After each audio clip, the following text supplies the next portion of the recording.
Right? Like those footsteps that got erased by the sand. That's the etymology of the word, right? So it's gone. You can't retrace. In other words, here's the practical side of it.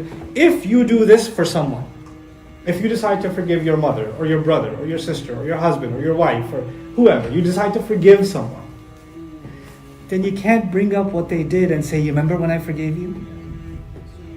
You remember when I forgave you? I'm so generous to you that I even forgave this. And I even forgave that. And that actually means you didn't forgive. Because when you forgive, the Arabic meaning of the word forgiveness actually literally has to do with covering or erasing. Covering or erasing.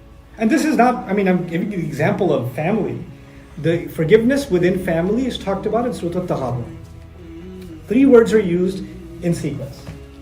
وَإِن تَعْفُوا وَتَصْفَحُوا وَتَغْفِرُوا فَإِنَّ اللَّهَ غَفُورٌ رَحِيمٌ.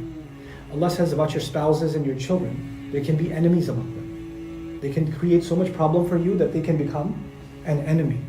What that means is they start taking you away from your religion. They start making you into a bad person. They start calling you towards haram. Your love for them is now challenging. It's either love for them or love for Allah. You have to pick one. That's a huge trial to be in. And at that time, you can become so angry at them because they're acting like abusive towards you. And, and they're becoming an enemy to your religion. That can happen. And if that happens, what does Allah say? وَإِن تَعْفُوا. And even in that case, if you can just cover up whatever offenses there are. Just cover it up. Meaning, if you're able to overlook past mistakes and they're making reform, this is not about continuous abusers. If they're making their changes, if you cover up, number one. وَتَصْفَحُوا is a remarkable word. And he says, then turn the page. Now, there's one thing that something's on a piece of paper, you erased it. It was written in pencil. You erased it. Then you did what? You turned the page. Now, turn the page means you can't see it anymore. They can't see it anymore. And even if they try to bring it up, I feel so bad about what I... No. The page has already been what? Turned. The page has already been turned. And then he says, وَتَغْفِرُوا, and you cover. And literally, taghfiru means cover. What that means is if other people try to bring it up, you cover it up and say, we're not talking about that. That's over with. I don't know what you're talking about, because it's erased.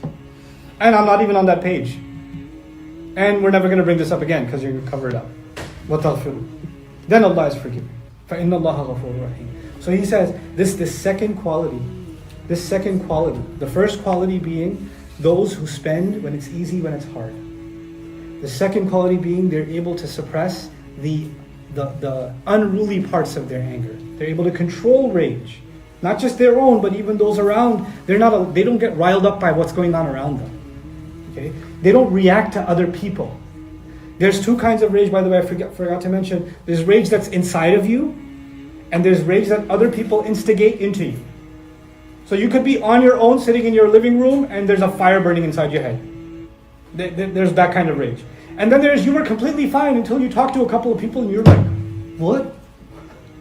Right? And al-ghayth kind of covers both. You on your own are able to suppress, and you don't get instigated by others. You don't get fired up because you had conversations with others. Because Allah says in the Quran, فَلْيَعْفُوا وَلْيَصْفَحُوا وَلَا تُحِبُّونَ أَنْ يَغْفِرَ اللَّهُ لَكُمْ. They should pardon. They should turn the page. Wouldn't you love Allah would forgive you? Wallahu yuhibbul muhsinin is even better than the ayah before. The ayah before offered heaven.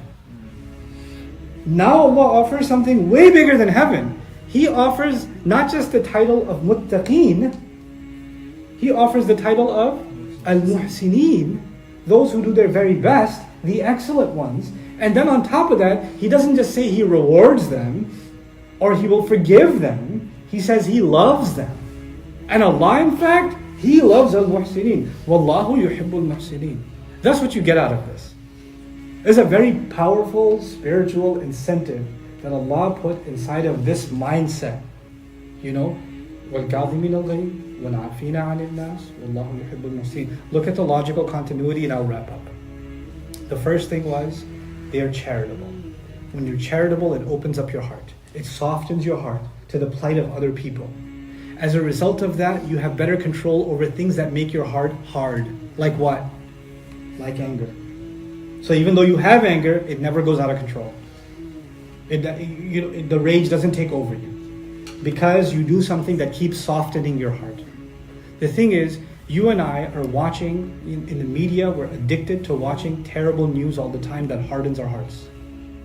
And we're addicted to consuming, the world of social media commentary. We're addicted to consuming videos and memes and things. It's either making fun of people or insulting someone or criticizing someone, people talking against others.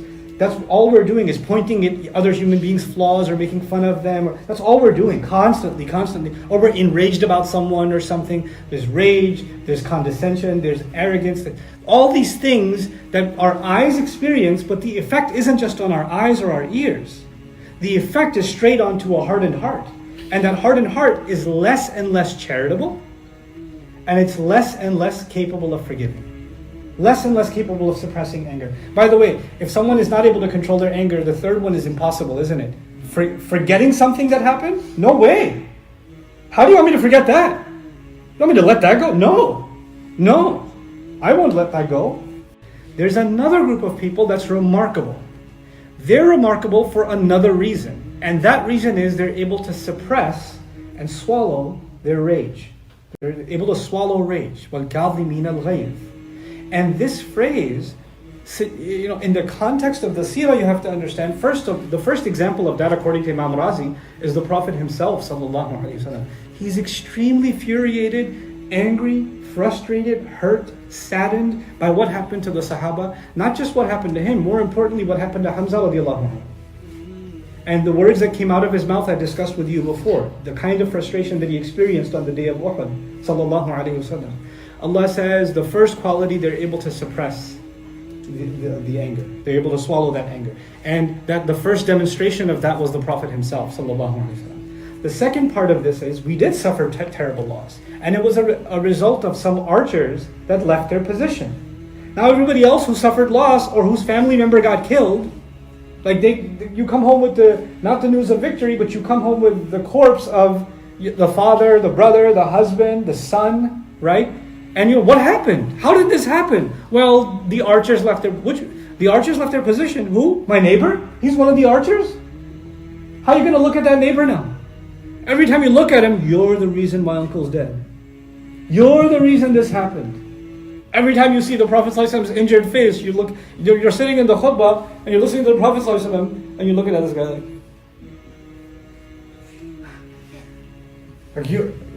and those people are just sinking in their spots. You understand? Because it's a very difficult position to be, those archers, after this has happened. You understand? And so there's an anger and a rage, and people are discussing it, right? After the war happens, people are discussing what happened. Oh my God, I can't believe these people. And Allah says, in that moment, instead of focusing on your pain, you need to what? Suppress anger. What that means is not only are they able to suppress their anger, they're able to do so not barely, but they put their foot down and really put a lid on themselves. They're able to have self-control. And what the wording of the ayah suggests is Allah made human beings capable of controlling their feelings. So you and I, doesn't matter who we are, we don't get to say, I had no control over my emotions. I lost it. No, we didn't lose it. Because Allah made us capable of what? Qadhmul ghayth. He made us capable of suppression or control. Now, but then again, I didn't answer the harder question, which is, how are you supposed to suppress anger? There's a legitimate anger.